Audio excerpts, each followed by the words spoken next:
The morning air in Rosewood Green carried a kind of sacred stillness, the kind you didn't notice until you stepped into it. It was a small town brushed with southern charm, where oak trees arched like cathedral ceilings and the scent of jasmine trailed behind every breeze. On mornings like this, before the sun fully stretched across the sky, the streets felt like forgotten pages of an old song. And if you were lucky, if you paid close enough attention, you would see her. Evelyn Price, a blind black woman, 74 years old, moving through the sleepy streets with a grace that seemed untouched by time. Wrapped in a simple navy shawl that had seen better decades and armed with a worn cane carved from cherry wood, Evelyn didn't just walk. She commanded the sidewalk with quiet dignity. Every tap of her cane was a drumbeat of resilience. Tap, tap, tap. She knew every crack in the pavement, every crooked curb, every whisper wind that changed directions near the corner bakery. Rosewood Green wasn't just a town to her. It was muscle memory, stitched into her so long before her vision had faded into darkness. People knew her, or at least thought they did. To some, she was the blind black woman who hummed old church hymns while waiting at crosswalks. To others, she was a neighbor who still remembered everyone's birthday without needing a calendar. But very few knew the battles Evelyn had fought silently. Even fewer knew that the cane she tapped along the cracked sidewalks wasn't just a tool. It was a sacred relic, once belonging to her late husband, Henry Price, a man who had survived both Vietnam and the battles back home, only to leave Evelyn with more than memories. He had left her with steel in her spine. And on this morning, like every other, Evelyn rose early. She buttoned her light gray cardigan with slow, practiced movements. Her fingers moved over each button like she was reading Braille from a page only she could see. Her cane leaned against the door, ready. The kitchen clock ticked in steady rhythm, matching the pulse of the town outside, waking up one breath at a time. She stepped out onto her porch, tilting her face toward the faint warmth of the rising sun. The breeze tousled the edges of her shawl, and she smiled, a small, private smile for no one but herself. Her hand found the cane, the polished handle fitting perfectly into her grip like an old friend. Tap, tap, tap. The sound of the cane on concrete echoed down the empty street, a steady beat that told the world, I'm still here. As she moved through Rosewood Green, every step was layered with memories. The corner bakery, where Mr. Hampton always set aside a warm croissant, just in case Miss Evelyn stopped by. The tiny library, with its creaky floorboards, where she had once volunteered to read stories aloud to children, back when her eyesight was fading, but her voice was still full of color. The town shifted around her, but Evelyn remained a steady thread woven through its fabric. A blind black woman walking alone at dawn might have drawn stares in some places, but here, she had become a landmark, a piece of the landscape that was too familiar to be questioned, too sacred to be disturbed. Or so she thought. At the edge of Marigold Park, where sycamores lined the path and a footbridge arched over a lazy creek, Evelyn paused. She let the scents and sounds guide her. The sharp bite of dew on grass, the distant bark of a dog, the low hum of morning traffic beyond the trees. Everything was exactly as it should be. Her cane tapped forward, counting her steps, measuring her world. But today the air shifted. It was subtle at first, a heaviness, a crackling tension that wasn't there a second ago. Evelyn's ears, sharp and attuned to every nuance of her environment, caught it immediately. Boots on gravel. Not the casual shuffle of joggers. Not the playful sprint of a child chasing a ball. This was something heavier, intentional. Her hand tightened slightly on her cane. Someone was watching her. Someone whose presence bent the air around them into something colder, more brittle. Tap, tap, tap. She kept walking, refusing to show the ripple of unease racing down her spine. Evelyn Price had spent a lifetime perfecting the art of invisible strength, of holding her chin high even when the world tried to bow it low. The steps behind her grew closer. She inhaled deeply through her nose, letting the familiar scents ground her. Magnolia, fresh-cut grass, asphalt warming in the morning sun. Normal things, harmless things, but still, something crawled at the edges of her senses. Another tap of her cane, another cautious step, then the voice. Ma'am. Clipped, sharp, like a cold blade drawn across soft skin. Evelyn stopped mid-step. She turned her head slightly toward the voice, though she could see nothing but the swirling darkness that had been her constant companion for decades. "Yes?" she answered, her tone calm, Sunday morning polite. A pause. "You out here alone?" the voice asked again, but it wasn't really a question. It was a test, a weighing. Her back straightened instinctively. "I know these streets better than most," she said, the words rolling out steady and unafraid. "Walk them every day." Another pause. A low, humorless chuckle. "Yeah, maybe that's part of the problem." The voice muttered, "The problem." She tucked the words into her chest like a tiny shard of glass. Sharp, dangerous. She had heard that tone before. Decades ago, in places she thought she'd left behind. Still, Evelyn remained still, strong. The cane remained rooted to the ground at her side, an anchor. She could hear the man shifting closer, could feel the shadow of him blotting out the thin warmth of the sun. "You should really be more careful," he said. "World ain't as kind as it used to be." "No," she agreed, voice as soft as velvet but edged like iron. "It's not." The silence stretched between them, thick and ugly. Evelyn's grip tightened subtly on the handle of her cane. Her heart thudded once, hard, then steadied. She would not be made small. Not today. Not here. Another step closer. Then, without warning, a hand closed around the shaft of her cane. Evelyn gasped, a sound so small it barely escaped her throat. But her fingers reflexively clung to the wood. A silent tug-of-war ensued, her grip fighting against a force larger, crueler, more determined.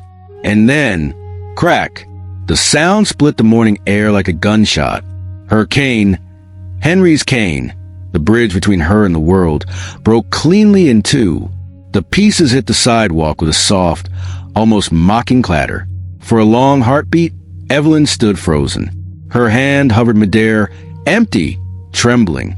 The racist cop, she could feel the contempt radiating off him even without seeing his face, let the broken pieces fall at her feet.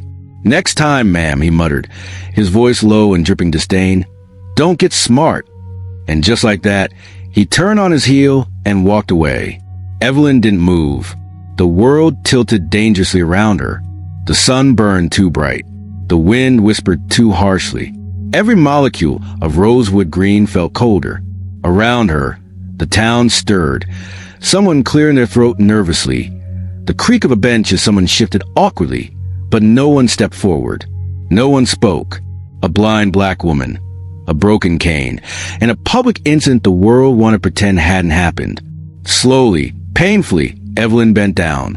Her fingers found the splintered pieces of the cane. She cradled them against her chest like fallen soldiers. And then, with her chin lifting once more against the shame pressing down around her, Evelyn Price straightened her shoulders and began the long, trembling walk home. One step, one breath, one beat of defiance at a time. The town might have witnessed her humiliation, but they were about to witness something much stronger, something the racist cop hadn't seen coming. Something called reckoning. The sound came before the sight. Thud, crunch, thud. Heavy boots grinding against the gravel path, deliberate, unhurried, each step claiming space that didn't belong to them. In Rosewood Green, where morning walks were normally accompanied by the chirp of birds or the soft chatter of neighbors, this sound was alien, a harsh note in a gentle song. Evelyn Price paused mid-step. The familiar tapping of her cane, or what remained of it now, was absent. All she had were fractured memories of its rhythmic beat, replaced by an unbearable void she could feel in her very bones. And in that void, the boots kept coming. Thud, crunch, thud. The blind black woman stood still at the edge of Marigold Park, her breath caught somewhere between defiance and fear. She didn't have to see the man to know what was coming. Some things you didn't need eyes to recognize. Some hatred you could feel radiating through the air like a sickness. "Morning, ma'am," the voice drawled. Officer Travis Denton, the racist cop whose reputation clung to him like the stink of something rotten. In a town where everyone pretended not to notice the cracks beneath the charm, Denton didn't even bother to hide the way he treated people like Evelyn. He didn't need to. For years, his badge had been a shield, a license to move through the streets of Rosewood Green like a storm nobody dare name. Now he stood only feet away from her, a monolith of silent threat. Evelyn straightened her spine. She couldn't see his badge, couldn't see the sneer she was sure twisted his mouth, but she could feel it, feel him. "Beautiful morning," Denton continued, his voice dripping with false pleasantries.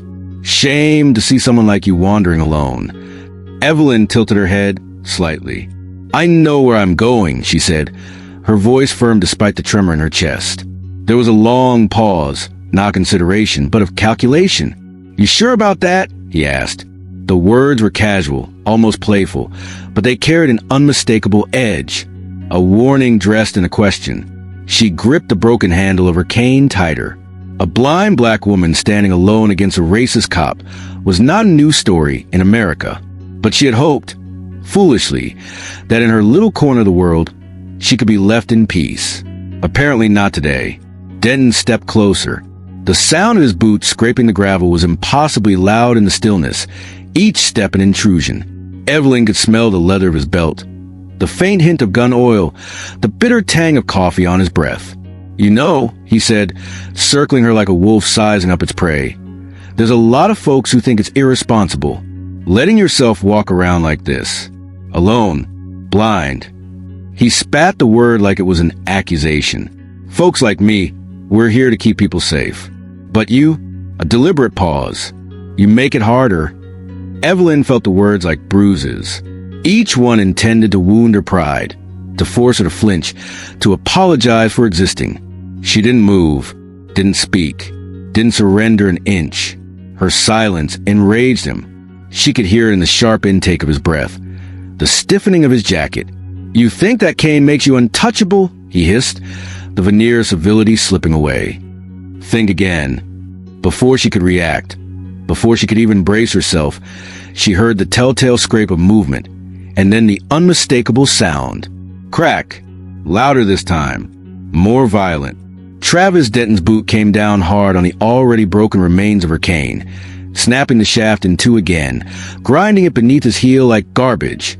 A public incident, right there under the brightening sky of Rosewood Green, and not a single voice rose in protest. Nearby, a jogger slowed, saw what was happening, and kept running.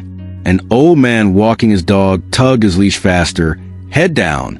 A mother with a stroller glanced once, then hurried her child away. Evelyn stood frozen in place. The broken pieces of her cane lay at her feet like discarded bones.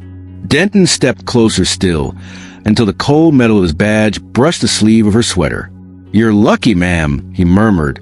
"Could have been worse." She heard the smirk in his voice, felt the cruelty like a knife twisting between her ribs. And then, as casually as if he were tossing out yesterday's newspaper, he turned and sauntered away, leaving Evelyn standing alone in the ruins of her dignity. Her breath came in short, ragged gasps. The world tilted on an invisible axis. The trees whispered useless condolences. The ground beneath her shoes felt like it might swallow her whole. A blind black woman, a racist cop, a public incident, a broken cane, a silence louder than any scream. Evelyn knelt slowly, the old joints in her knees protesting the movement. Her hands fumbled for the shattered cane, the pieces slick with dew and shame.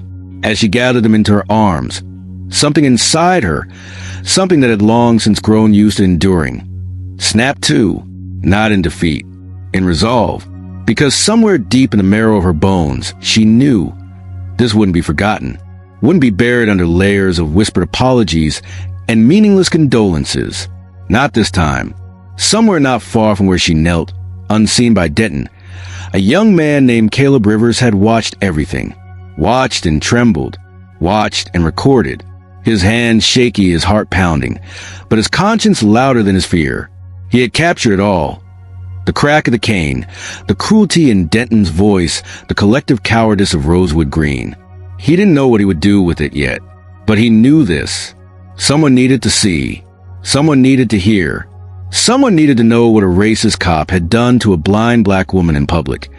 And what would happen if no one stood up? As Caleb lowered his phone, Evelyn rose to her feet. Slow, steady.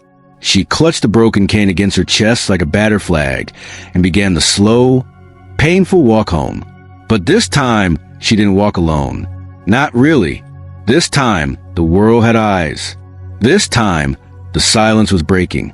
The pieces of the cane weighed heavier in Evelyn Price's arms than they had when they were whole. Each jagged splinter bit into her hands as she clutched them tightly, refusing to let even a shard fall behind. To the world, it might look like just a stick, an old piece that would snap during some meaningless public incident. But to Evelyn, it was so much more. It was Henry's memory. It was her independence. It was her declaration that despite losing her sight, she had never lost her way. And now it lay broken. Not by accident, not by time, but by the calculated cruelty of a racist cop who believed she wouldn't fight back. Who believed no one would care if a blind black woman's dignity was trampled beneath his boots. Evelyn didn't cry. Not then. Not when she felt the stares pressing down on her. Not when the world around her decided that silence was safer than solidarity. Her chest burned with humiliation, but her spine, God bless her husband's spirit, stayed iron straight. Slowly, with the broken cane hugged against her, she began to move, step by step, each one more painful than the last. The walk home was barely half a mile, but it felt like a pilgrimage through a battlefield. The town she had once loved, the cobblestone paths, the sweet scent of gardenias, the pastel storefronts, now blurred together into a landscape of betrayal. Her shoes scuffed the sidewalk as she made her way past the park bench where children used to gather around her for story time, past the bakery where the owner had always promised to keep her favorite scones warm, past the town square where people had once greeted her with smiles, but now averted their eyes. The blind black woman with a broken cane. The public incident no one wanted to admit they had seen. Tap, shuffle, tap, except there was no real tap anymore. Only the awkward, uneven sound of her shoes sliding across the pavement as she tried to navigate the world without her lifeline. She made it to her porch, fingers trembling as they found the railings, as they counted the steps by memory. Inside, the house was dim and familiar. Her sanctuary, her world. She shut the door behind her with a soft click that sounded louder than any shout. The silence was so deep it pressed against her skin. With careful hands, Evelyn placed the broken pieces of the cane on the kitchen table. She wrapped them reverently in an old linen napkin, the kind she used to set out when Henry was still alive and they hosted Sunday dinners for the whole neighborhood. She sat down, folded her hands over the bundle, and simply sat. The ticking of the clock was the only sound. Tick, tick, tick. Time moving forward even as something sacred had been ripped apart. Minutes bled into hours. She didn't call anyone, didn't reach for the phone, didn't scream for help, because she knew better. In towns like Rosewood Green, there were rules, unspoken but understood. A racist cop breaks a blind black woman's cane in public. It's easier to look away. It's safer to pretend it didn't happen. Evelyn had learned a long time ago that justice didn't come wrapped in apologies or handshakes. It had to be dragged out into the light, kicking and screaming. Still, she wasn't ready to fight. Not yet. She just needed to breathe. Needed to let the anger settle into something she could carry, something she could wield. Because Evelyn Price, for all her grace and patience, was no fool. She knew this wasn't just about a cane. It was about erasure. It was about being told, again, that she didn't matter, that her existence could be snapped in half as easily as a piece of wood. And that was something she could not allow. Across town, unseen by Evelyn, a storm was already gathering. Caleb Rivers sat behind the counter of his lemonade stand, his phone clutched tight in sweaty hands. He had watched the public incident unfold, had watched Officer Travis Denton breaks cane with deliberate cruelty, and he had captured every second of it. He hadn't meant to be a witness, but now he was. The video was shaky, grainy, shot from behind a row of bushes, but it was damning. It showed everything. The approach, the sneer, the struggle, the snap, and the casual contempt in Denton's walk away. Caleb stared at the screen, replaying the moment over and over, his stomach twisted with guilt. He hadn't stepped in, hadn't yelled, hadn't helped. Fear had frozen him in place. Fear that speaking up would make him the next target. Fear that the badge Denton wore would protect him. While Caleb, a young black man in a town that still whispered old prejudices, would be left to suffer alone. But as he watched Evelyn's figure shrinking on the screen, as he heard the soft, sharp crack of that cane breaking, something shifted inside him. He couldn't undo what had happened. But maybe, just maybe, he could make sure it didn't disappear. Maybe he could make sure her story was heard. His thumbs hovered over phone screen. His breath came fast and shallow. He knew this could make enemies. Knew it could make life harder. But he also knew this. If he stayed silent, he'd be just another bystander pretending public incidents didn't happen to blind black women in towns like this. And he wasn't going to be that person. Not today. Slowly, Caleb opened his contact list. His hands shook so badly, he nearly dropped the phone. He scrolled past classmates, past teachers, past cousins, until he found the number he had once been given by someone who said, "If anything ever feels wrong in this town, call me." He didn't know if it would work. Didn't know if anyone would even answer. But he hit send anyway. And somewhere miles away, as the sun dipped lower over Rosewood Green, a phone buzzed on a desk belonging to Jordan Price, Evelyn's son, the man whose true identity was about to turn a quiet act of cruelty into a reckoning loud enough to rattle the entire town. Because when you break cane of a blind black woman, you might think you're breaking her spirit. But sometimes you're waking a storm you can't outrun. And Travis Denton, the racist cop who thought he'd walk away clean, was about to find out exactly whose mother he had just humiliated. Caleb Rivers had always believed himself invisible.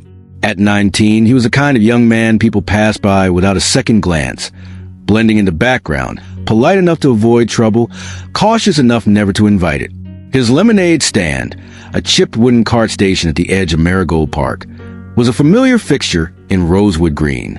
To the townsfolk, he was just that sweet kid with the cold drinks.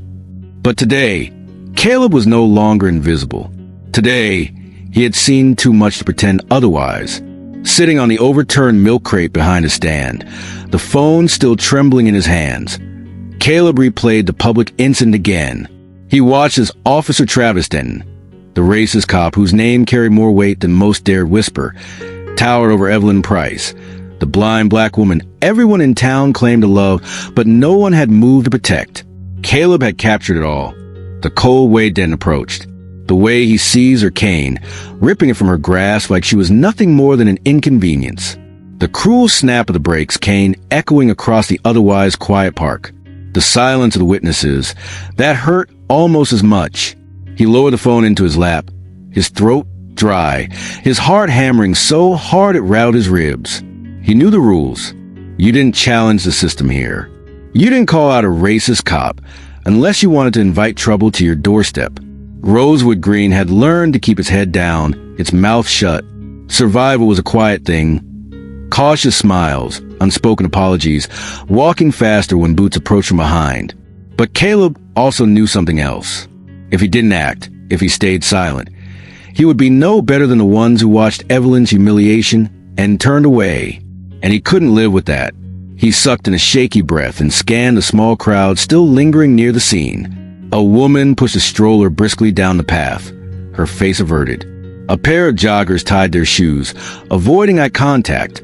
A man walking a golden retriever murmured something into his collar, hurrying past as if the broken cane at Evelyn's feet might stain him by association. Nobody spoke. Nobody dared. Public incident? No. In Rosewood Green, this would be tomorrow's uncomfortable secret. Whispered about, minimized, buried before it could sprout into something dangerous. Unless Caleb did something. He opened the text message thread he had started with a man he had only met once, but who had made an impression too deep to forget. Jordan Price, Evelyn's son. Caleb remembered him speaking at a youth mentorship event last year, back when Jordan had returned briefly to Rosewood Green to give back to the community that had once raised him. You ever feel like something ain't right? Jordan had said that day, standing under the gazebo in the park. Like the rules ain't made for you? You call me. You don't walk through that fire alone. At the time, Caleb thought he'd never have to use that promise. But today, the fire had found him. His fingers hovered over the keypad. What if this backfired? What if Den found out? What if nobody cared? But then he pictured Evelyn Price again, her shoulders squared even as her world was literally being ripped from her hands, and he typed a message before he could second-guess himself. You don't know me, but I know your mom. You need to see this. Attached to the message, he sent the video, raw, unedited, damning. He hit send. The moment the message disappeared from his screen, Caleb felt a surge of panic. He almost yanked the battery out of his phone, almost dashed the device onto the sidewalk, and stomped it into dust. But he didn't, because he knew the truth needed to survive, even if it scared the hell out of him. Across town, in a nondescript office in Washington, D.C., Jordan Price's phone vibrated against a polished oak desk. The first crack had been made. The silence was breaking. Caleb tucked the phone into his pocket and sat back, feeling the world shift in small, almost imperceptible ways around him. For the first time that morning, he noticed how the sky was no longer soft blue, but sharpening into the hard, blinding white of full daylight. Shadows grew shorter, edges sharpened.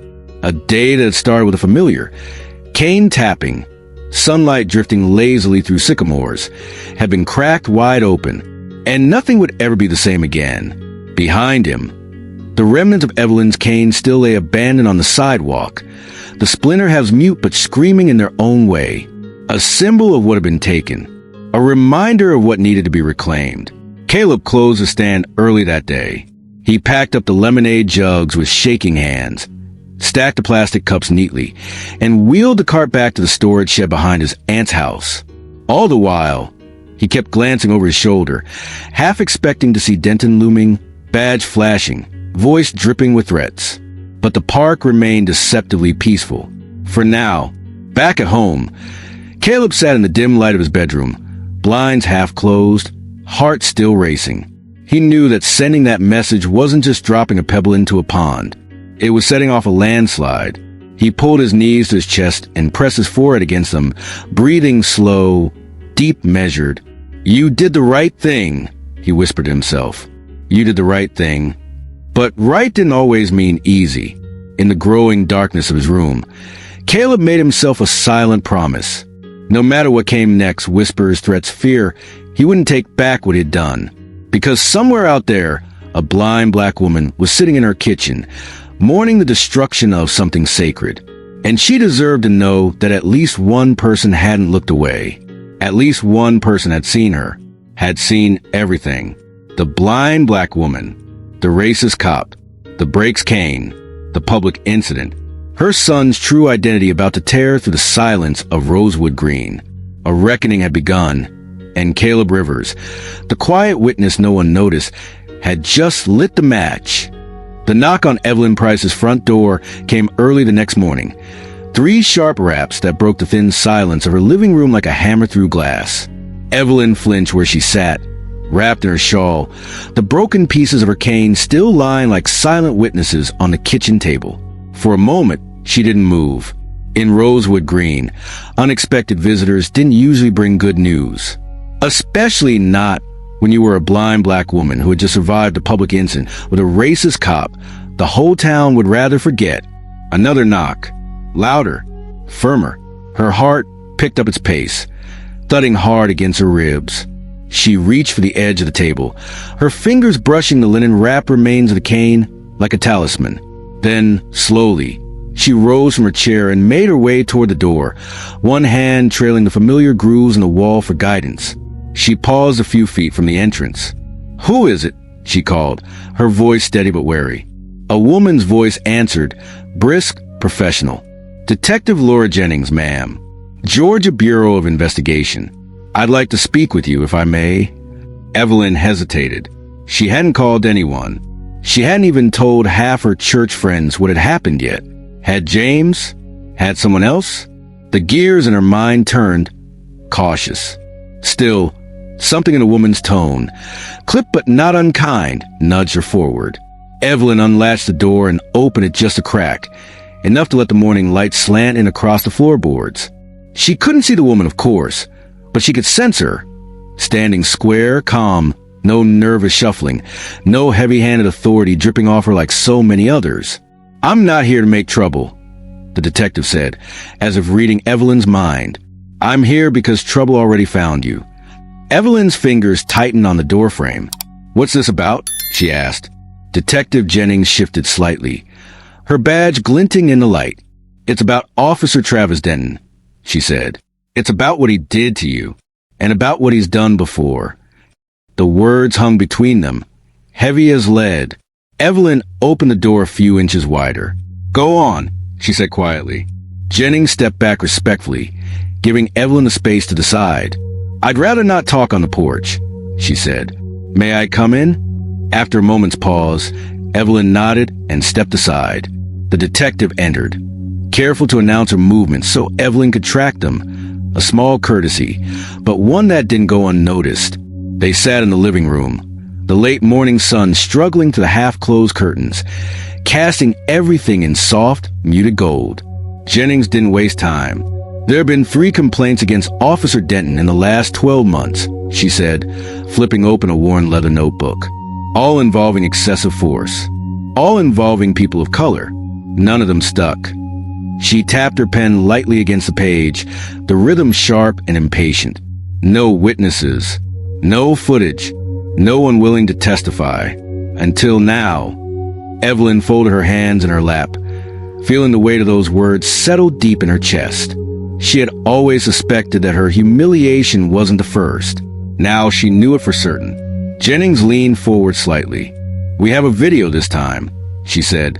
"And witnesses, at least one, maybe more if we push. But it's not enough unless you're willing to stand behind it."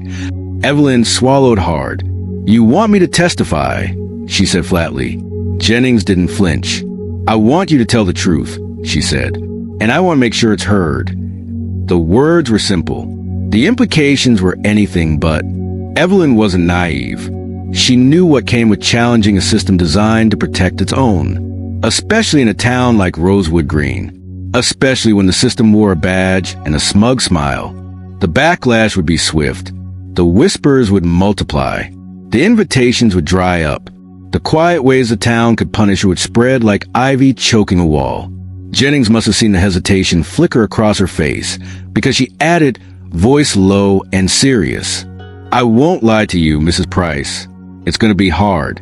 Den's got friends in all the right places. People who'd rather sweep this under the rug than drag it into the light. They'll make you doubt yourself. They'll try to make you the villain." A long pause. "But you won't be alone." Evelyn closed her sightless eyes, feeling the weight of 1,000 memories pressing down on her.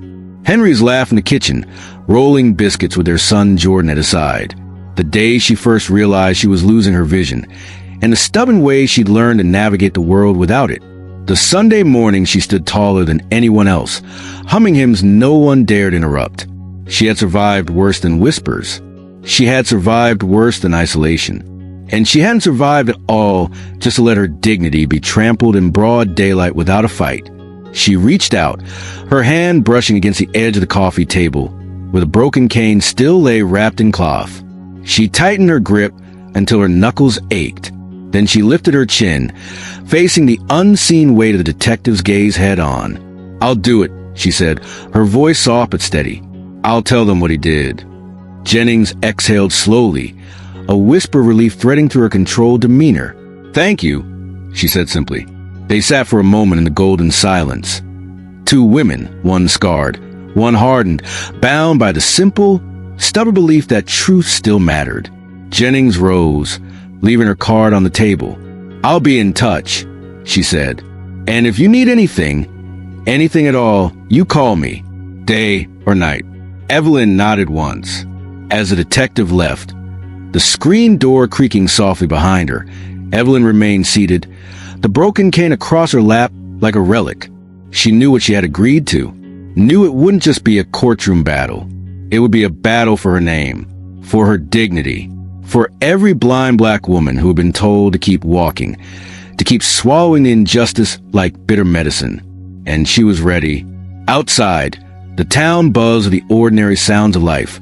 A lawnmower humming in the distance, a car horn honking lazily, a dog barking at a squirrel.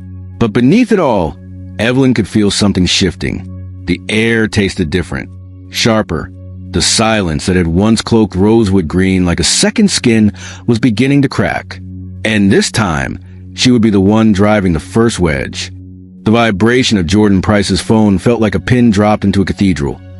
Tiny, but echoing louder than the silence that had swallowed his office. He barely noticed it at first. Buried under stacks of case files at the Department of Justice, Jordan had learned how to tune out distractions. As an assistant U.S. attorney, every second of his life was calculated, scheduled, and surgically controlled. Emotions were rationed. Focus was king. But this buzz didn't stop. Persistent. Jarring. He frowned, dragging his hand toward the phone like a man already regretting the interruption. Probably another routine update. Probably another file that could wait. He didn't recognize the number. For a second, he almost let it go to voicemail. But something, a whisper of instinct maybe, or fate tapping him on the shoulder, made him swipe the screen open instead. There was no text, just a video. And the message, "You don't know me, but I know your mom. You need to see this." Jordan's stomach dropped. Something cold and ancient twisted inside his gut. The feeling that the ground had shifted beneath him without warning. He hit play. The screen lit up with shaky footage. The resolution was poor, the angle awkward, but none of that mattered because what unfolded was unmistakable. His mother, Evelyn Price, the strongest blind black woman he had ever known, standing proud, standing vulnerable, in a place she should have been safest, and Officer Travis Denton, a name he recognized with a sickening twist of irony, flagged in a handful of old civil complaints Jordan had once reviewed but hadn't been able to prosecute due to insufficient evidence. The racist cop, right here, right now. On the screen, Jordan watched Denton close the distance between himself and Evelyn like a predator circling prey. He heard the clipped exchange, the thinly veiled disdain. He saw, God, he heard. The crack as Denton breaks cane, snapping it like dry kindling under his boot. The noise sliced through the phone speaker, like a gunshot. Jordan's hands clenched so hard around the phone, he thought it might shatter. He forced himself to watch, even as bile climbed up the back of his throat. He watched as his mother knelt, not in surrender, but in shattered dignity, gathering the broken remains. And he watched everyone else do nothing. Joggers who looked away. Parents who hurried their children past. Neighbors who knew better and chose silence anyway. Public incident. Witnessed. Recorded. Ignored. For a long moment after the video ended, Jordan sat frozen. The walls of his office, usually his fortress of order and law, seemed to close in on him. The steady hum of fluorescent lights sounded like a scream. Blind black woman. Breaks cane. Racist cop. Public incident. And no one had stopped it. No one except a scared kid who had the courage to hit record. Jordan stood up so fast his chair toppled backward with a crash. His colleagues outside glanced toward his office, alarmed. He didn't care. He grabbed his suit jacket, his keys, and his phone, already dialing the airport before he even cleared the door. His voice was tight, clipped. First flight to Georgia. As soon as possible. The woman on the line barely got out a response before Jordan was moving. Through security, through hallways, through the numbing routine he had mastered long ago. But this time, it wasn't just another case. This was his mother.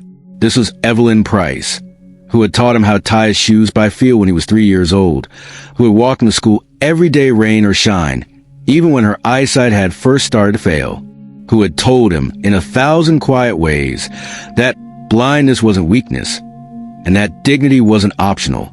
By the time he boarded the plane, Jordan's mind was already racing ahead. He wasn't just going to hold Officer Denton accountable. He was going to burn down every excuse, every loophole, every cowardly silence that had let men like him believe they could break women, like his mother, without consequence. He stared out the window as the city shrank below him, the clouds swallowing the skyline. Somewhere beneath all that sky, Rosewood Green waited. And this time, it wouldn't find the same silent son it had once watched leave for college. No, this time, it would meet Jordan Price, assistant U.S. attorney. A man who had fought corruption in bigger cities, who had taken on officials twice his size and 3 times as dirty. And this time, he was fighting for the one person who mattered most. The flight seemed endless. Turbulence rocked the cabin, but Jordan barely noticed. He sat ramrod straight, one hand resting on the phone in his lap. He replayed the video over and over, searing every frame into his memory, building the case in his mind even before his feet touched the ground. Because he knew how these things worked. He knew that Officer Travis Denton wasn't counting on Evelyn Price pressing charges. He was counting on her being too tired, too afraid, too isolated to stand up. He was counting on the system to do what it had always done, protect itself. Jordan's jaw clenched. He wasn't just coming home to comfort his mother. He was coming home to wage war. When the plane finally landed, Jordan didn't wait for the usual announcements. He was up the moment the seatbelt light blinked off, weaving through the slow-moving crowd like a man on a mission. By 6:42 a.m., he was stepping out a taxi in front of Evelyn's modest brick house, still tucked neatly between two towering oak trees. The sight of it, familiar and achingly unchanged, nearly buckled his knees. He didn't knock. He still had his key. "Ma!" he called, his voice soft, cracking under the weight of everything he carried. Inside, Evelyn sat by the window, hands folded neatly in her lap. The broken cane lay beside her on a small end table, wrapped carefully in linen like a sacred artifact. She didn't turn toward him. She didn't have to. "I knew you'd come," she said simply. Jordan crossed the room in 3 strides and knelt beside her chair, taking her hand into his own. He couldn't find the words at first. Couldn't explain the tidal wave of rage, grief, and fierce, protective love that propelled him across 3 states without a second thought. So he said the only thing that mattered. "I'm here now." Evelyn squeezed his hand once, strong, steady, unyielding, the same way she had taught him to be all his life. Jordan looked down at the broken cane between them. It wasn't just wood. It was a promise that what had been broken would be made whole again, not just for Evelyn Price, but for every blind black woman, every forgotten voice, every soul who had been told to endure and keep silent. The time for silence was over. The fire had been lit, and Jordan Price was ready to burn down anything standing in the way of justice. The morning light streamed through the sheer curtains of Evelyn Price's living room, casting everything in a soft haze of gold, a deceptive calm masking the storm brewing just beneath the surface. Jordan sat across from his mother, elbows on his knees, hands clasped so tightly together his knuckles ached. He couldn't stop glancing at the table beside her chair, where the broken cane lay wrapped in linen, quiet but screaming louder than any courtroom argument. Evelyn, wrapped in her navy shawl, sat straighter than he remembered, straighter than any 74-year-old woman should have to sit after what had been done to her. But that was who she was, still wrapped in grace. And Jordan knew the world had underestimated her for the last time. "Why didn't you call me, Ma?" he asked, his voice rough. She smiled, sad and knowing. "I didn't want you to have to carry it too." Jordan shook his head fiercely. "You're the reason I can carry anything." For a long moment, they just sat there, mother and son. The silence between them wasn't heavy. It was a forge, welding their resolve together. Finally, Jordan leaned forward. "I saw the video," he said. He didn't have to explain further. The pain flickered across Evelyn's face for a heartbeat before disappearing behind that familiar armor of dignity. "I'm not letting it end like that," Jordan continued, his voice low and certain. "Not with whispers. Not with sideways glances. Not with people pretending they didn't see." Evelyn tilted her head slightly. "You know what happens if you push Jordan. You've seen it. You lived it." He nodded grimly. Of course he had. He'd spent years dismantling systemic, rotting courtrooms across the country, peeling back the polite layers of racism that everyone else tried to pretend didn't exist. And now it was right here. Personal. Raw. "This time," he said, "I'm pushing back harder." Evelyn rested her hand gently over his clenched fists. "You don't owe me a war, son," she said softly. Jordan looked up at her, his jaw tightening. "I owe you everything." He rose suddenly, pacing the small living room like a caged tiger. The walls felt too close, the air too thick. He couldn't stay still. Not when every cell in his body screamed for action. "They thought they could break you," he said, his voice rising. They thought they could humiliate you in public and walk away clean. But they forgot who you are. They forgot who raised me. Evelyn smiled faintly. No, baby, she said. They didn't forget. They just didn't care. The truth hit him harder than any punch. Not ignorance. Indifference. Jordan stopped pacing. He turned to face her fully. I'm going to make them care. Evelyn's smile faded, replaced by a steely look he hadn't seen since he was a boy getting lectured for punching a classmate who called him a slur. You're not just a lawyer here, she warned. You're my son. They'll use that. They'll twist it. I know, he said, and they'll come after you. Not just in the courts, in the papers, in the whispers. I know. Evelyn's eyes, sightless but somehow sharper than anyone else's, locked onto his face. And you're still willing? Jordan didn't hesitate. Every damn second of it.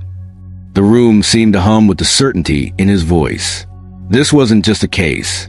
This wasn't just a public incident. This was blood. And blood ran deeper than fear. Jordan dropped to one knee beside her chair again, just like when he first entered the house hours earlier. But this time, it wasn't grief driving him. It was purpose. He took her hand, cradling it between his own. You gave me my name, Ma, he said, voice cracking with emotion. You gave me my fight. Now let me give it back to you. Evelyn squeezed his hand, her fingers still strong despite the years. You were always my best battle, she whispered. Jordan closed his eyes for a long moment, letting her words settle into the cracks the world had left in him over the years. When he opened them, his resolve had hardened into something immovable. He rose to his full height, shoulders squared, heart steady. I'm meeting Detective Jennings this afternoon, he said. We're not just filing a complaint. We're building a case, a federal one. Evelyn tilted her head, listening carefully. We're going public. Jordan continued. I'm calling a press conference. This town won't be able to pretend anymore. The idea hung heavy between them. Rosewood Green wasn't Atlanta. It wasn't Washington, D.C. It was a town built on handshakes and backroom deals, on silent understandings and unspoken lines no one was supposed to cross. Going public wasn't just risky. It was revolutionary. You're sure? Evelyn asked. Jordan's eyes burned with the fire she had lit in him as a boy. I'm sure. He gathered the broken cane carefully, reverently, wrapping it tighter in the linen cloth. He slid it into a leather briefcase, the same briefcase he used to carry depositions and evidence files across federal courtrooms. Now it carried something far heavier. Proof. A symbol. A promise. Evelyn stood too, leaning on the armrest for balance, her body old but her spirit young and unbreakable. Then you fight smart, Jordan, she said. You fight loud, and you don't stop until they hear us. He kissed her forehead, inhaling the familiar scent of lavender and old wood. I won't, he promised. Outside, the town went about its business. Shops opening, kids racing to school, the world pretending everything was the same. But it wasn't. Not anymore. Inside that small brick house, a war drum had started to beat. Slow, deep, inevitable. And Jordan Price, fueled by blood, legacy, and a blind black woman's unwavering strength, was ready to lead the charge. The silence of Rosewood Green was breaking, and soon it would shatter. The cafe where they met was small, tucked into the corner of Rosewood Green's downtown strip. It was a kind of place that smelled like burnt coffee and cinnamon toast, where the floors creaked and the ceiling fan spun too slow to make any real difference. But today, it wasn't the scent of nostalgia that filled the air. It was tension. It was the weight of something about to erupt. Jordan Price pushed open the door, the bell overhead chiming too brightly for the gravity he carried. His suit was crisp but unassuming. No flashy tie, no expensive cufflinks. Just simple dark fabric and steady hands. A man with a purpose. Evelyn sat at a corner table, her posture as regal as ever, wrapped in her shawl like armor. Beside her sat Caleb Rivers, the young man who had dared to witness, to record, to refuse the easy silence. Across from them, Detective Laura Jennings waited, a battered manila folder already resting in front of her, her badge clipped to her belt but discreetly tucked beneath her jacket. Jordan crossed the room in long, purposeful strides and slid into the chair opposite the detective. The table was too small for the magnitude of what was about to be discussed. No pleasantries. No small talk. Jennings opened the folder and slid a few printed stills from the video toward Jordan. Grainy images, but unmistakable. The racist cop, Travis Denton, towering over Evelyn. The flash of movement. The brakes cane. Evelyn's fragile form straightening despite the blow. Jordan's jaw tightened. The whole room seemed to narrow into a tunnel around him. This, Jennings said, tapping the images, is what we have, and it's enough to start. Jordan said immediately, without hesitation. Jennings nodded. We can press charges locally, battery, civil rights violation. But Denton's protected. His friends on the force. The council members, they'll bury it if they can. Slow walk it. Delay it until everyone forgets. Caleb shifted nervously, twisting the cap of his phone's case. Jordan leaned forward, his voice low and firm. Then we don't play by their rules. Evelyn, silent until now, turned her head slightly toward her son. What are you thinking, baby? Jordan looked at her, his face softened for a moment, but only a moment. Public pressure, he said. We don't just file charges. We make sure everyone knows. We bring it out of the shadows and into the sunlight. Jennings raised an eyebrow. A press conference? Jordan nodded. Downtown. Tomorrow. The detective hesitated, the weight of what he was proposing heavy in the air. You understand what that means, she said quietly. You're not just a private citizen. You're a federal prosecutor. You're risking your career. Jordan smiled grimly. I'm not risking my career, he said. I'm honoring it. Evelyn reached across the table, her hand finding his. Her grip was firm, unshakable. Do it, she said. Shine the light. Caleb cleared his throat, speaking for the first time. I can testify too, he said, voice trembling but resolute. I recorded it. I saw everything. Jordan turned to him, sizing him up, a kid who hadn't been trained for this kind of battle, who was about to step into fire anyway. Are you sure? Jordan asked gently. Caleb hesitated, but only for a second. They need to hear it wasn't just a misunderstanding, Caleb said. They need to hear what happened. From all of us. Jordan nodded, feeling a swell of pride he hadn't expected for a boy who wasn't blood, but who stood with them all the same. Jennings closed the folder slowly. I'll coordinate with the district attorney's office, she said. We'll move quickly, but you need to understand, this will get ugly before it gets better. Jordan met her eyes without flinching. It's already ugly, he said. We're just refusing to look away anymore. The meeting broke up shortly after. Jennings disappeared into the afternoon glare, her badge tucked away once more. Caleb lingered, mumbling his goodbyes, before slipping out into the crowded street where the regular rhythms of Rosewood Green continued, unaware that an earthquake was building under their feet. That left Jordan and Evelyn alone, mother and son, warriors in the quiet. Evelyn sipped her tea, the cup trembling slightly in her hand, but whether from age or fury, Jordan couldn't tell. He pulled the leather briefcase onto the table and opened it. Inside, resting atop a neat stack of legal pads, was a broken cane. Jordan lifted it gently, laying the pieces side by side like holy artifacts. He stared at them for a long moment, then said, almost to himself, This is the evidence. But it's more than that. Evelyn listened quietly. This is the cost of silence, Jordan continued. The price of letting them think we won't fight back. He looked up, his voice hardening. And it's going to be their undoing. Evelyn smiled, not a smile of happiness, but a fierce, exhausted pride. You always were stubborn, she said. You taught me well, he replied. Outside the cafe window, the town bustled along, unaware that tomorrow, their quiet routines were about to be shattered. Not by violence, not by vengeance, but by the simple, radical act of telling the truth, loudly, publicly, and without apology. Jordan gathered the broken cane carefully, slid it back into the briefcase, and rose from the table. Ready? He asked. Evelyn stood too, her shawl slipping from her shoulders like the shedding of an old skin. Born ready, she said. They walked out into the blazing afternoon sun together, side by side, one carrying the wounds, the other carrying the fire, and behind them, the cafe door swung closed with a hollow chime, the softest of sound in a town about to hear a roar they could no longer ignore. The Rosewood Green City Hall had never seen a crowd like this. The air was electric, vibrating with anticipation, and the thick, simmering weight of something about to explode. Rows of old wooden pews, usually half empty for town council meetings, were packed wall to wall.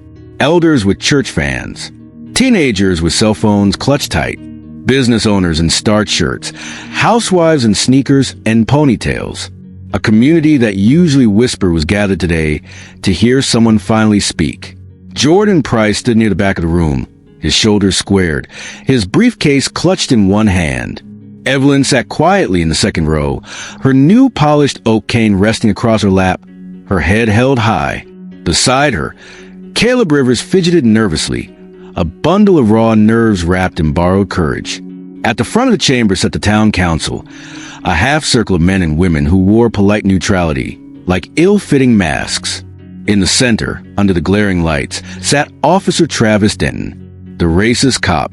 Denton wore his dress uniform, badge polished, so bright it caught the overhead lights and reflected them like a mirror. His mouth was set in a tight line, his posture military straight. But there was a twitch in the corner of his jaw, a nervous tick betraying reality underneath. He hadn't expected this. He hadn't expected her to fight. He hadn't expected him. The mayor cleared his throat and banged the gavel once. "We are convened today," he said, voice straining for authority, "to address the conduct of Officer Travis Denton following allegations of misconduct in a public incident involving Mrs. Evelyn Price." A ripple of murmurs moved through the crowd. The mayor continued, "We will hear testimony from involved parties.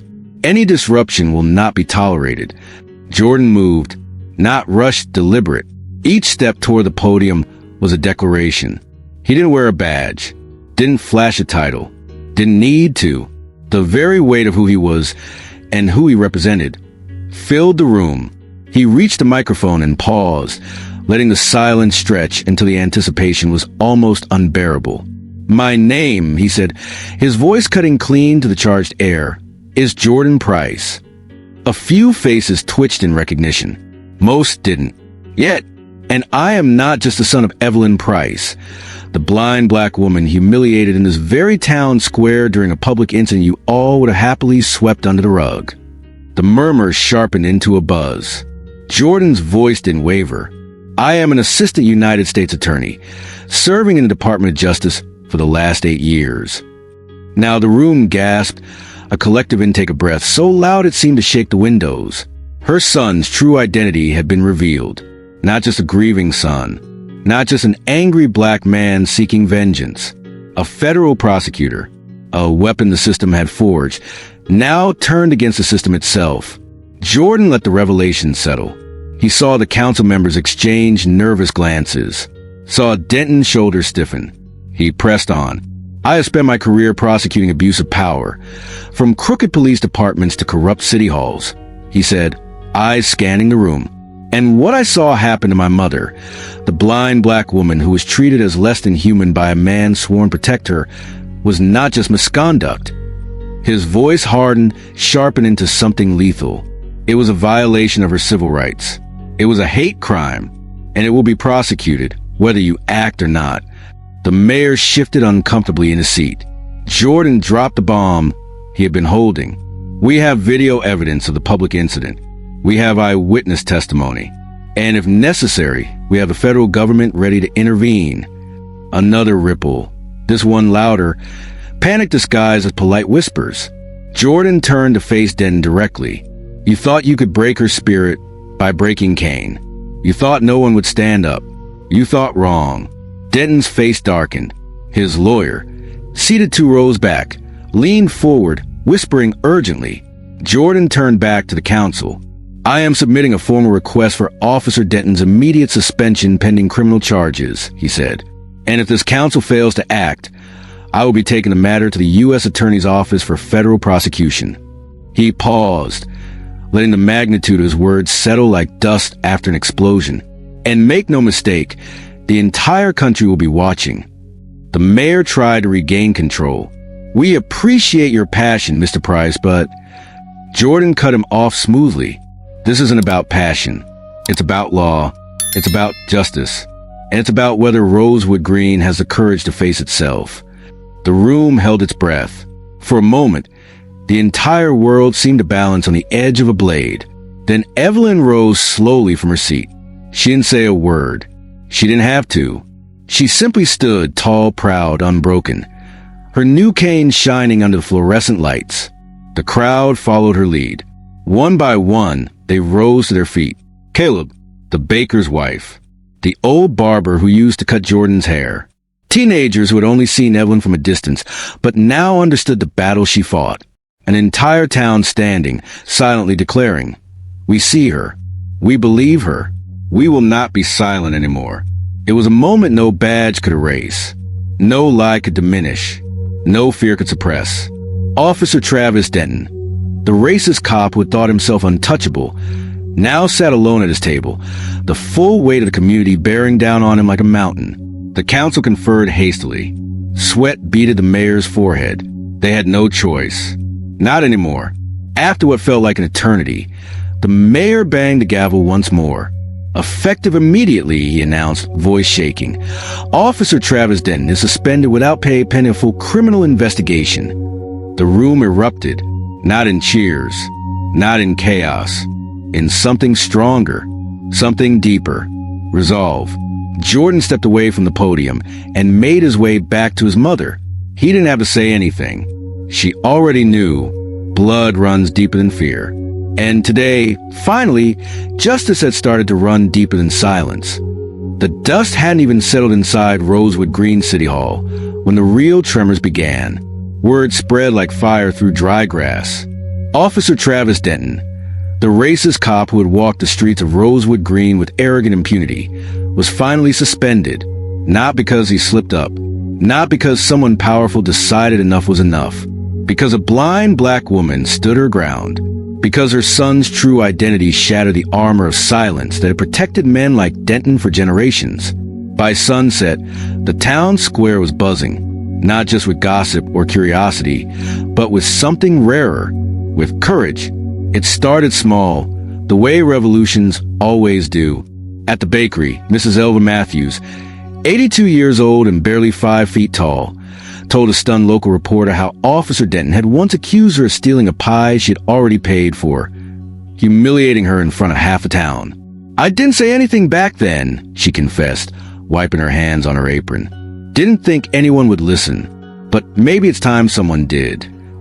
At the high school, a 17-year-old named Marcus Lane, wearing his varsity jacket like armor, stood outside the gymnasium and told a cluster of students and parents how Denton had once stopped him for looking suspicious while walking home from practice, forcing him to empty his backpack on the sidewalk in front of a crowd of jeering onlookers.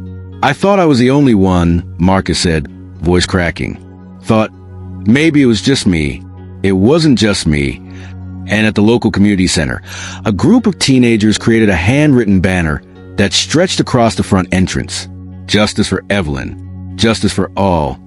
The public incident that Denton had intended to bury with a simple crack of a cane had become a rallying cry.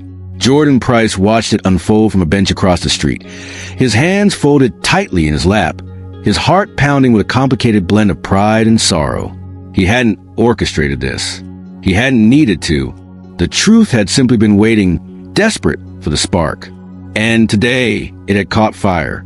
A local news van pulled up to the curb. A microphone, a camera, a reporter nervously adjusting her blazer. Jordan didn't move. Didn't rush forward for a soundbite or a photo op. This wasn't about him. It never had been. It was about Evelyn. It was about every blind black woman who had been asked to understand, to stay calm, to be patient, while the system crushed them under polite smiles and polished badges. It was about the boy with the lemonade stand who chose to hit record instead of looking away. It was about the sparks of courage now lighting up across a town that had once considered itself immune to change. Across the square, Evelyn emerged from the cafe where she had quietly taken refuge after the council hearing. She moved slowly but proudly, her new oak cane tapping a steady rhythm against the sidewalk. As she walked, people turned to watch her, not with pity, not with avoidance, with something else, with respect. The crowd parted as she moved, creating a pathway straight to the center of the square, the symbolic heart of Rosewood Green. Jordan rose instinctively, his chest tightening. He wanted to shield her, wanted to stand in front of her like a wall, wanted to protect her from every sideways glance, every muttered slur. But he didn't move, because he knew Evelyn didn't need protecting. She needed witnessing. And today, the town was finally ready to see her.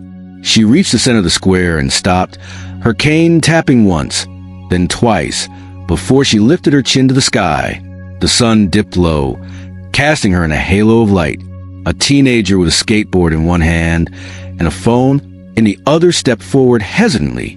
"My grandma! She says you're a hero," he mumbled. Evelyn smiled softly, the lines around her eyes deepening. "I'm just someone who kept walking," she said. Behind her, more people moved forward. The baker, the high schooler, the mother with a stroller who had watched the public incident and had been too scared to speak, until now. One by one they gathered, some holding homemade signs, some holding trembling hands, some holding nothing but hope. They didn't chant, they didn't riot, they simply stood, a wall of witnesses, a living rebuke to the years of silence that had allowed men like Travis Denton to thrive.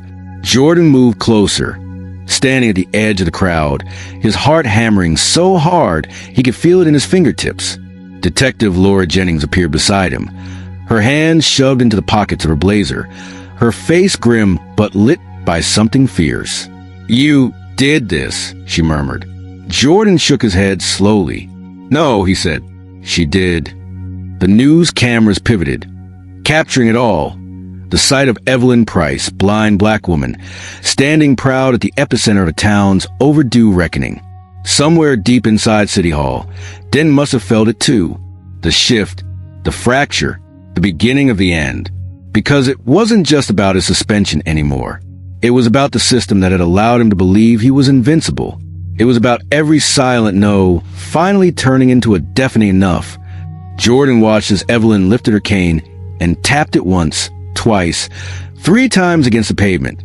The same steady rhythm she had walked by for decades. The sound echoed across the square, a simple, ancient call. Stand. Witness. Change. The sparks of courage ignited into a blaze.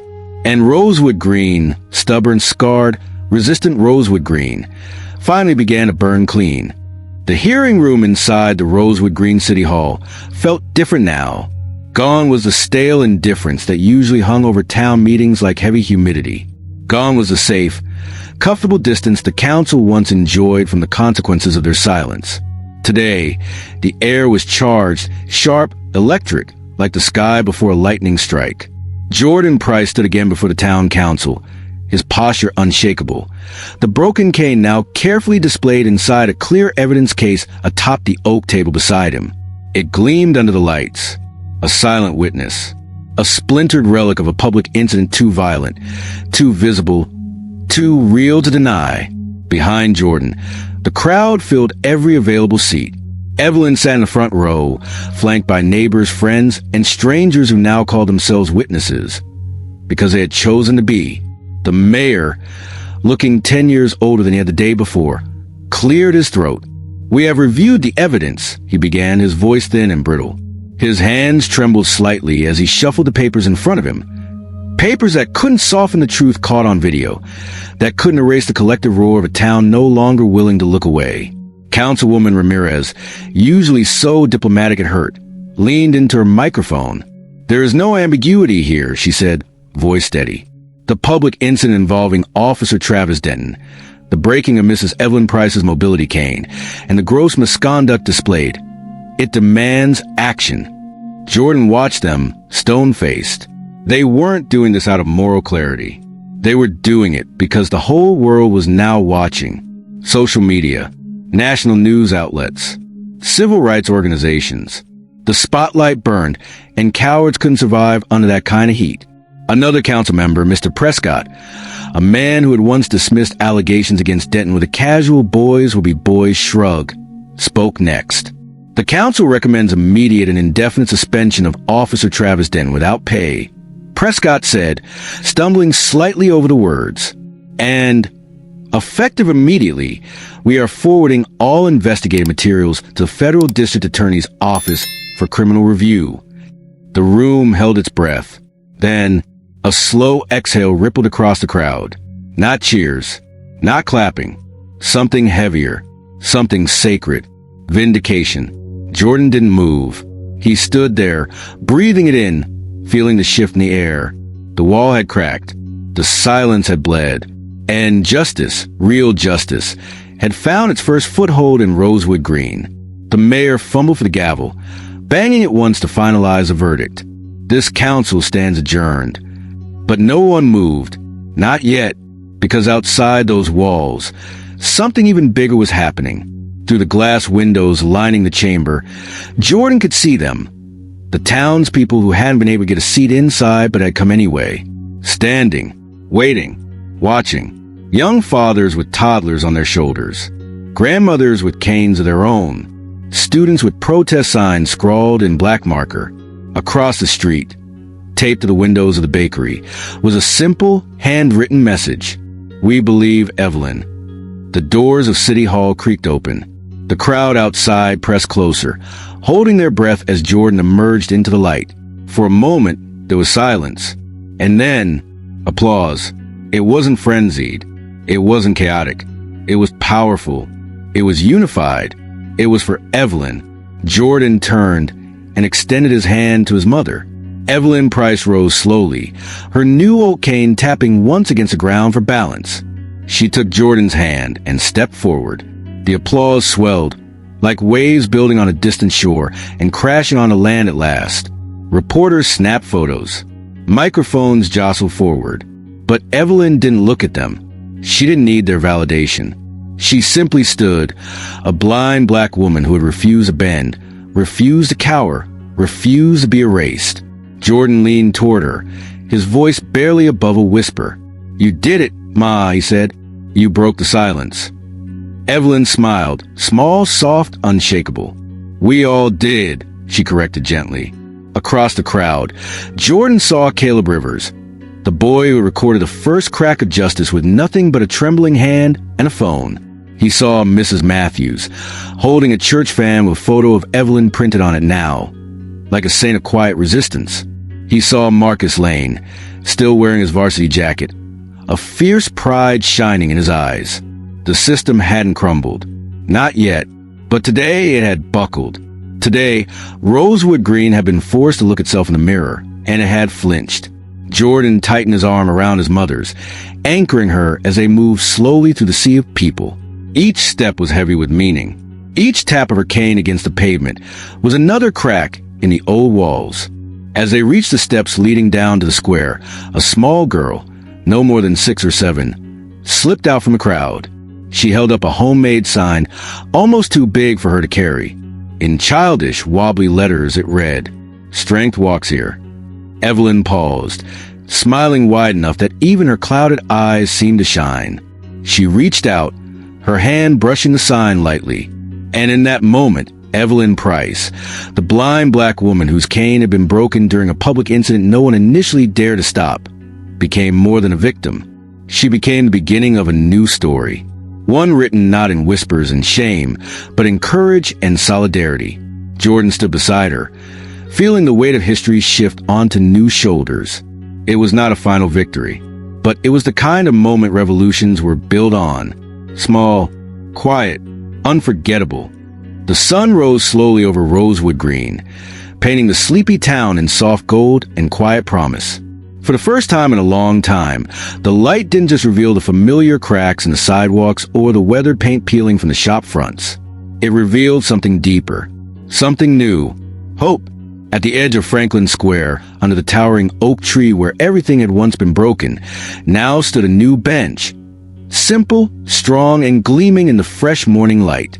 At its center, affixed with polished brass, was a plaque that read, "In honor of Evelyn Price, for every step taken in strength, for every voice raised for justice. Evelyn stood before it now, a slight breeze lifting the hem of her shawl.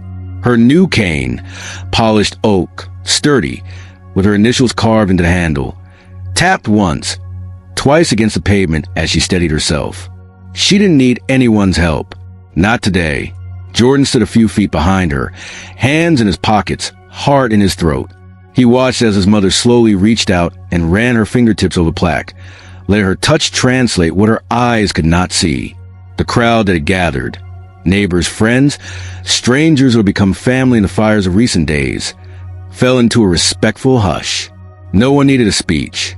No one needed grandstanding. The moment spoke for itself. Evelyn Price, the blind black woman who had survived humiliation, injustice, and indifference, stood now as a symbol of something far greater than a public incident. She was a living embodiment of the truth Rosewood Green had tried for so long to bury. And she was still standing, still walking, still fighting.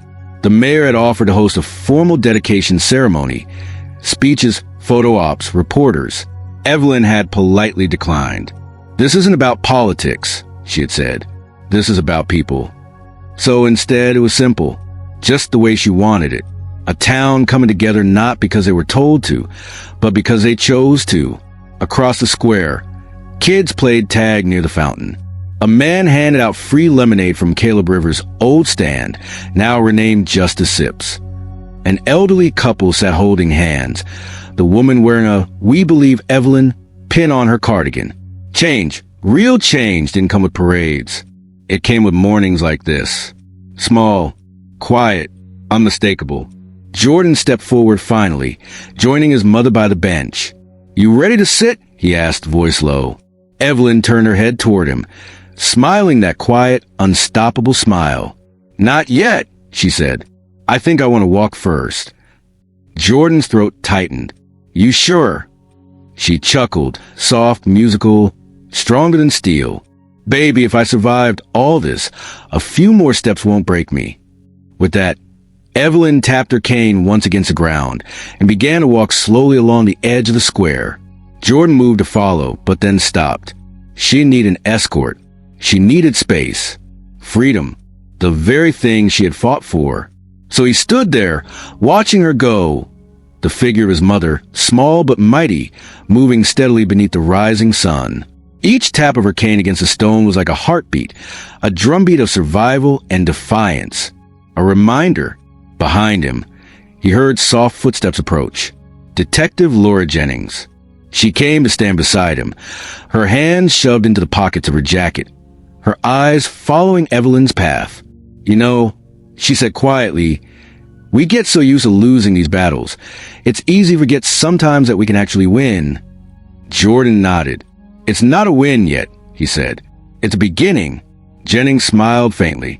"Beginnings are harder to come by than victories," she said. "You should be proud." Jordan watched his mother pause to speak with a little boy holding a small sign, hand-painted, letters crooked but powerful. "Strength walks here." The boy looked up at her like she was a superhero, and maybe she was. Not the kind that wore capes or moved mountains with fists.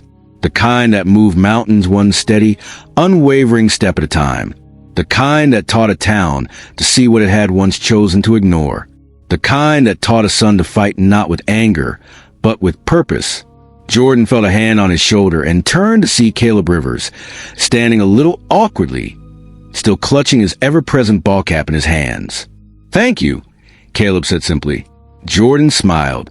"No, man," he said. "Thank you." They stood there for a while.